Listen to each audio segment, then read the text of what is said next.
고민하고 있는데 치면 안 되는 게 맞았네요. 그렇죠? 언제 쳐야 되죠? 성령이 계실 때. 성령이 요때가 마치 포인트죠? 그렇죠? 우리 성령이 함께 하실 때 우리 가운데 기쁨이 있고, 성령이 함께 하실 때의 모든 고난도 이길 힘 주실 줄 믿습니다. 오늘도 이 밤 우리의 힘으로 인생을 참 모든 것을 이기며 살 수 없는 것 같습니다. 우리 인생에 참 우리가 예상치 못한 많은 일들을 만나고 우리의 힘으로 능히 넘어가지 못할 많은 일들이 있는데, 하지만 성령이 우리 가운데 함께 하셔서 우리에게 힘 주시고 능력 주실 때에 우리가 이기지 못할 모든 문제도 능히 이겨갈 은혜를 하나님께서 허락해 주실 줄 믿습니다.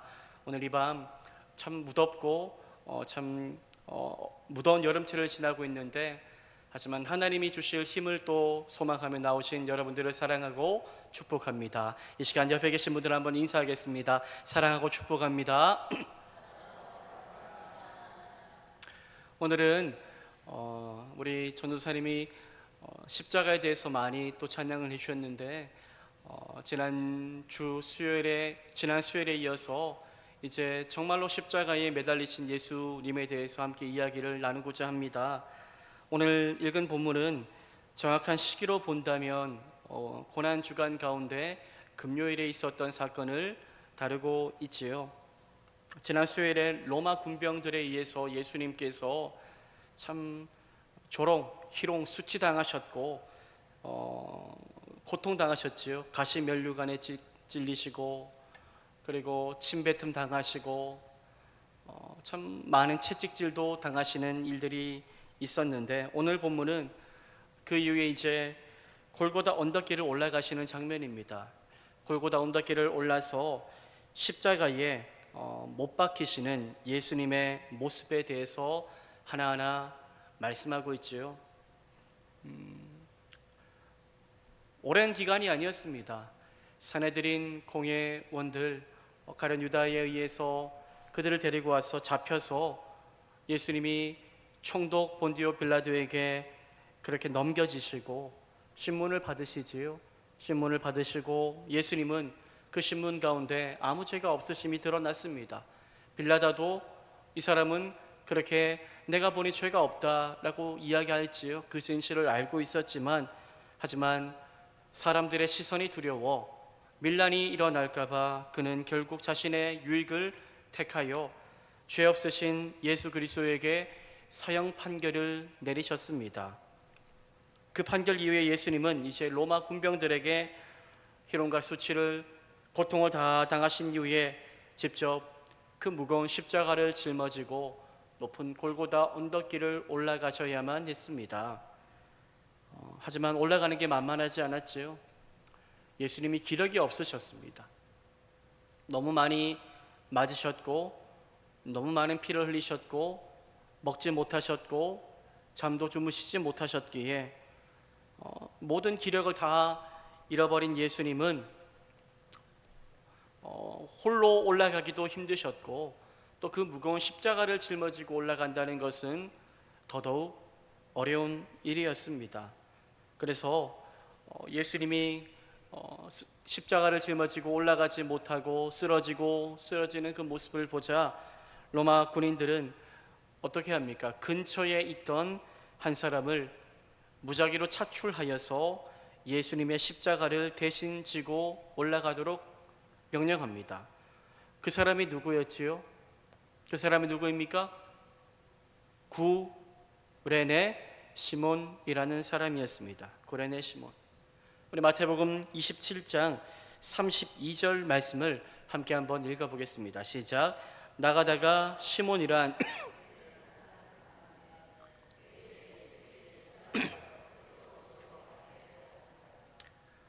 시몬이란 사람이 예수의 십자가를 자원하여 진 것은 아닙니다. 억지로 지고 올라갑니다.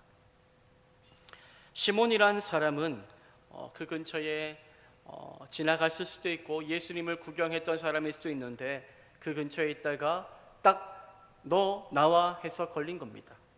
시몬은 이 지역에 원래 살던 사람도 아닙니다. 유월절을 지키고자 구레네라는 지역에서 예루살렘을 방문한 사람이지요.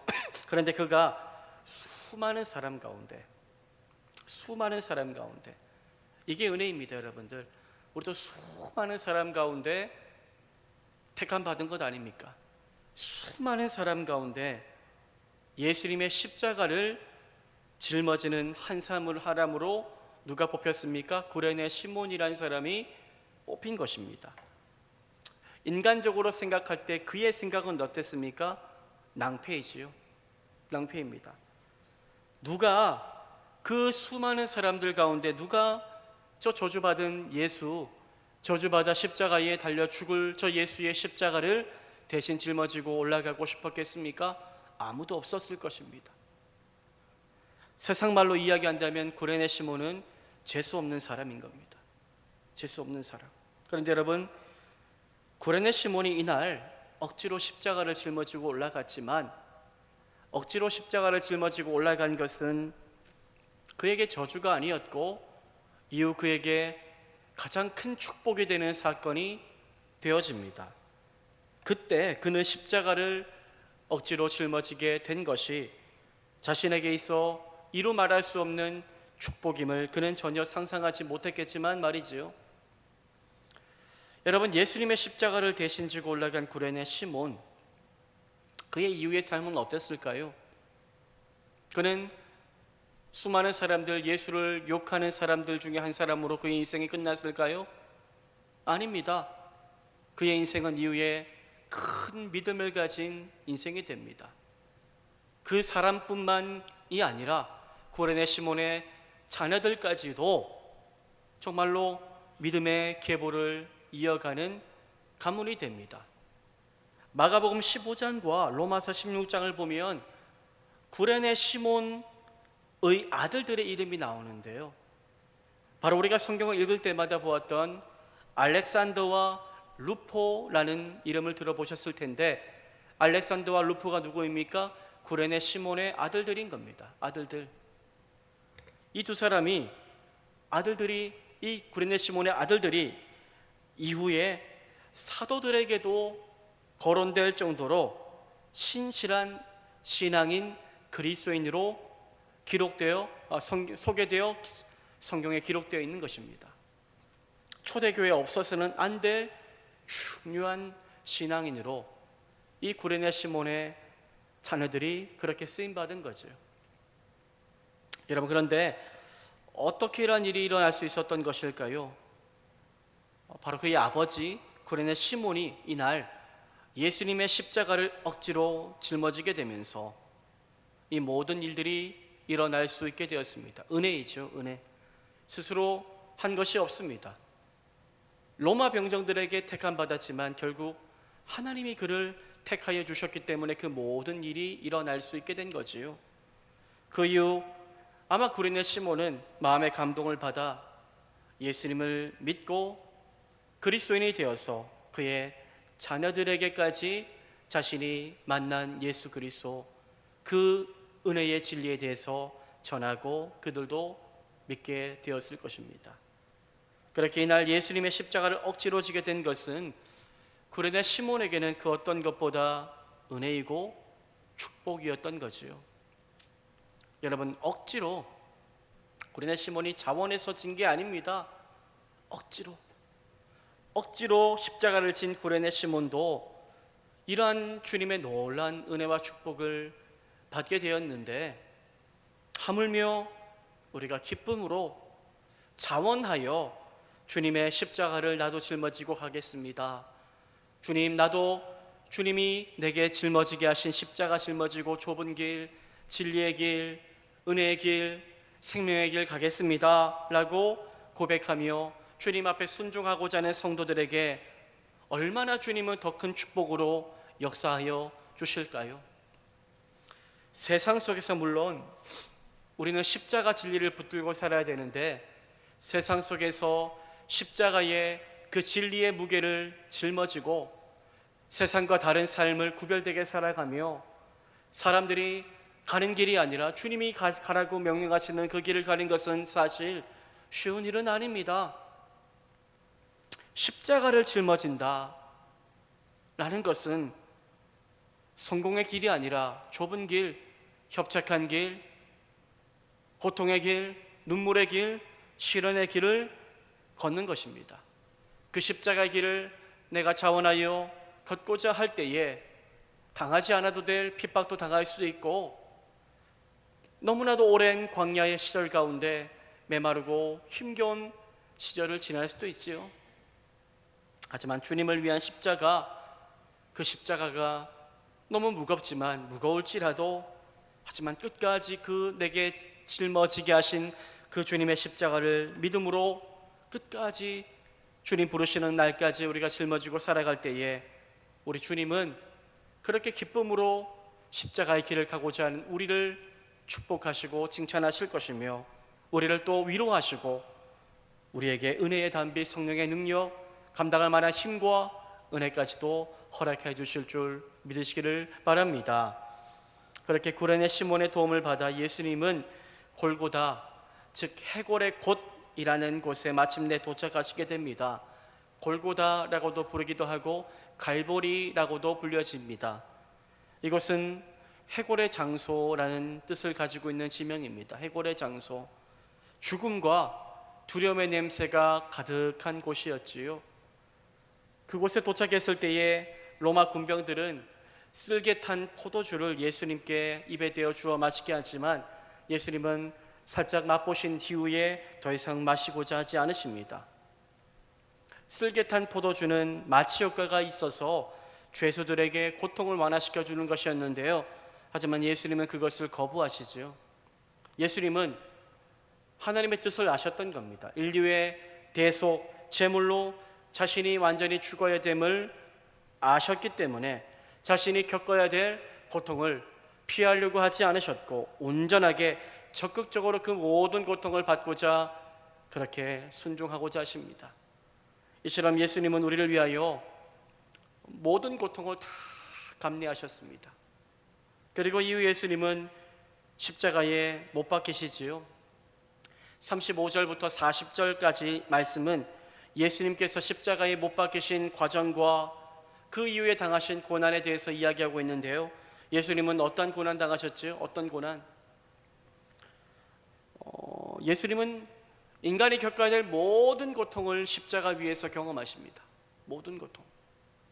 어떤 사람들은 예수님의 십자가 고난 하면은 육체적인 고난으로만 생각하는 분도 계신데 아닙니다. 모든 것, 육체, 마음, 영혼까지도 다 예수님은 아파하시는 시간을 보내셨습니다. 예수님은 먼저 육체적으로 큰 고통 당하셨지요. 손과 발이 굵은 못에 박혀 그렇게 매달리게 됩니다. 여러분, 손가락이 바늘에 조금만 찔려도 얼마나 우리가 아파합니까? 그런데 굵은 못이 양 손목과 발목을 관통하여 못 박히셨으니 예수님이 당하신 그 고통의 깊이를 누가 감히 상상할 수 있겠습니까? 순간적으로 못 박히실 때도 너무나도 아프셨지만 이후에 못 박히신 상태로 계속 피가 흐르고, 그리고 그 못 하나에 의지하여 자신의 몸을 지탱해야 되는 그 고통을 누가 감히 말로 표현할 수 있단 말입니까? 어지럽고 갈증이 나고 모든 것이 다 정말로 힘들어지는 그 시간, 그 긴 시간 동안 예수님은 모든 고통을 다 당하셨습니다. 예수님은 정신적인 고통도 당하셨지요. 수치를 당하셨습니다. 로마 군병들이 예수님의 옷을 다 벗겨버립니다. 그리고 벗긴 옷을 또 자기들끼리 그렇게 웃으면서 제비 뽑아 나누어 가져갑니다. 예수님은 그렇게 벌거벗겨진 채 높은 십자가에 달려 수많은 사람들이 다 보고 있는 앞에서 자신의 모든 것을 다 드러내 보이셨습니다. 얼마나 수치스러우셨을까요? 또 예수님은 악한 죄수라는 오명까지 쓰셔야 했습니다. 빌라도는 흉악한 두 강도, 십자가에 여러분들 달려 죽는다는 것은 웬만한 죄를 지은 사람이 아닙니다. 극악무도한 죄를 지은 사람이지요. 예수님이 십자가에 달리실 때 같이 달릴 사람이 두 사람이 있었습니다. 흉악한 두 강도. 이 두 강도와 함께 예수님을 십자가에 못 박지요. 빌라도는 자신이 판결한 엉터리 재판을 마치 정당화하기라도 하듯 예수님께서 마치 그 흉악한 강도들의 우두머리인 것처럼 세 사람 중 예수님을 한가운데 달리게 함으로 더 큰 죄인이다라는 것을 드러내게 함으로 예수님으로 하여금 더 큰 수치를 당하게 하였습니다. 그러한 예수님을 지나가는 사람들이 다 바라봅니다. 지나가는 사람들이 다 정말로 책임지도 못할 말, 욕설 내뱉기 시작합니다. 어떻게 말합니까? 성전을 헐고 사흘에 짓는 자여. 비난하고 조롱하는 거지요. 예수님이 하신 말씀을 비꼬는 겁니다. 성전을 헐고 사흘에 짓는 자여, 네가 만일 하나님의 아들이거든 자기를 구원하고 십자가에서 내려오라 라고 이야기하며 예수님을 조롱합니다. 그런데 이러한 사람들의 모습이 참 마음 아픈 것은 무엇일까요? 그렇게 말했던 사람들 가운데 이전에 예수님을 따랐던 사람들이 있었다는 겁니다. 그들은 예수님께서 기적을 베푸실 때, 예수님이 사람을 낫게 하시고 기적을 베푸시고 오병이의 기적을 베푸시고 병든 자, 귀신 들린 자를 고쳐주시고 기적을 그렇게 베푸실 때에 예수님에게 몰려들었던 사람들이 그 중에 있었을 수도 있습니다. 그렇지 않다면 여러분들, 예수님의 기적을 보고 따라왔던 사람들 중에 왜 십자가에 못 박히신 예수님께 나와 저 사람을 저렇게 죽이면 안 됩니다 라고 말하는 사람이 없었던 것입니까? 그들은 예수님이 입성하실 때 예루살렘에 호산나 호산나 다윗의 자손이요 라고 외치며 예수님을 환대하였던 사람들이었을 겁니다. 그런데 그랬던 사람들이 이제 돌변해서 무엇을 하고 있습니까? 예수님을 욕하고 있습니다. 예수님에 대해서 너무나 잘 알고 있지요. 성전을 헐고 사흘에 짓는 자여. 예수님이 하신 말씀을 다 기억하고 그들이 이야기하고 있는 겁니다. 여러분, 왜 이들은 이렇게 변해버린 것일까요? 왜 예수님을 따랐던 자들이 이렇게 순식간에 변하여 예수님을 욕하고 조롱하게 된 것일까요? 그 이유는 바로 자신들이 기대한 예수님이 아니었기 때문입니다. 자신들이 기대한 왕으로서의 예수님, 메시아로서의 예수님, 이 유대 나라를 로마의 압제로부터 구원할 능력의 예수님, 그 예수님을 믿고 바랐는데, 하지만 자신이 기대한 예수님이 아니자 초라하게 십자가에 못 박혀 죽음만을 앞두고 있는 예수님을 바라보자 그들은 실망한 겁니다. 아마 여러분들 그들이 한 말에는 조롱만 담겨 있는 것이 아니라 정말로 자신들이 따랐던 예수님이 자신이 지금 말한 것처럼 십자가의 그 위에서 놀라운 전능하신 능력으로 내려오기를 바라는 마음도 아마 있었을 것이라고 묵상해 봅니다. 그들은 그러한 능력이 많으신 예수님을 만나고 싶고 경험하고 싶은 것이었지요. 하지만 예수님은 그들의 바람대로 하진 않으십니다. 그들은 말씀을 보니 십자가에 내려오라고 이야기하고 난 이후에 무엇이라고 말합니까? 그리하면 우리가 믿겠노라. 그리하면 당신의 능력으로, 전능하신 능력으로 이 십자가에 달린 그 자리에서 내려오신다면 그리하면 우리가 믿겠노라. 기적을 주시면 믿겠노라. 능력을 보여주시면 믿겠노라 라고 그들은 이야기하는 것입니다. 그들의 믿음이 조건적이었습니다. 예수님은 그들의 바람대로 하지 않으십니다. 물론 하실 수 있는 능력이 있으셨지요. 하지만 그렇게 하지 않으십니다. 능력이 없어서가 아니라 바로 십자가에서 죽으시는 것이 누구의 뜻입니까? 하나님의 임을 아셨기 때문입니다. 예수님은 십자가 위에서 아래에 있는 사람들을 바라보시며 참 그들이 회개하고 돌아오기를 바라셨겠지만, 하지만 그들은 그렇게 돌아오지 않습니다. 믿음을 갖지 않지요. 그들은 끝까지 예수님을 조롱하고 욕하는 그 자리에 서 있었습니다. 우리의 믿음을 한번 돌아보길 원합니다. 우리의 믿음을, 우리는 어떠한 예수님을 오늘 믿고 살고 있나요? 우리에게 기적과 능력을 주시는 예수님, 내 인생의 승리의 은혜를 베풀어 주시는 예수님만을 바라며 우리는 그러한 믿음을 소유한 채 혹시 살고 있지는 않습니까?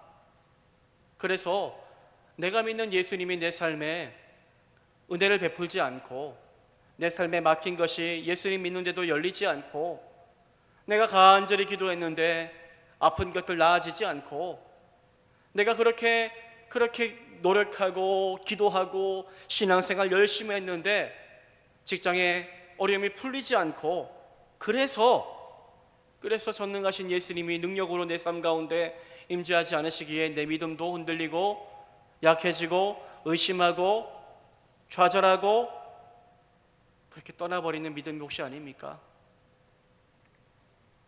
여러분, 물론 예수님은 전능한 능력을 가지신 하나님의 아들이십니다. 예수님은 물 위를 걸으십니다. 예수님은 죽었던 자를 살리실 수 있는 분이십니다. 우리는 물론 그러한 전능하신 예수님을 믿습니다. 그러나 우리 예수님은요, 하나님의 뜻이 가장 중요합니다. 하나님의 뜻을 위하여 때론 가지고 있는 능력을 사용하지 않으시기도 합니다. 우리 인생 가운데 주의 뜻을 이루시고자 그 능력을 때로는 사용하지 않으시며 우리로 하여금 인내하게 하시고 우리로 하여금 때론 고난받게 하시게 하실 수 있는 주권을 가지신 분도 바로 예수님이십니다. 우리의 바람대로 우리는 응답해 주기를 바라지만 그렇지 않을 때가 많습니다. 사실 가장 어려운 게 예수님의 침묵하실 때인데, 내게 왜 이렇게 침묵하십니까? 라고 느껴질 때 있잖아요. 그것도 예수님의 뜻입니다. 너무 오래 기다리게 하지 마세요 라고 기도하지만 너무 오래 기다리게 하실 수도 있으신 분이 주님이십니다. 여러분, 그때 우리의 믿음이 진짜 믿음인가 거짓 믿음인가가 드러나게 됩니다. 그때에도 내게 전능하신 예수님, 내가 바라는 예수님이 아닐 때에도, 그 순간에도 내가 끝까지 예수를 믿고 예수의 십자가를 짊어지고 나의 고난의 길을 믿음으로 통과하겠습니다라고 고백하는 그 사람이 바로 진정한 그리스도인이란 사실을 기억하시기를 바랍니다. 그런데 많은 사람들이 바로 그러한 때에 무너집니다.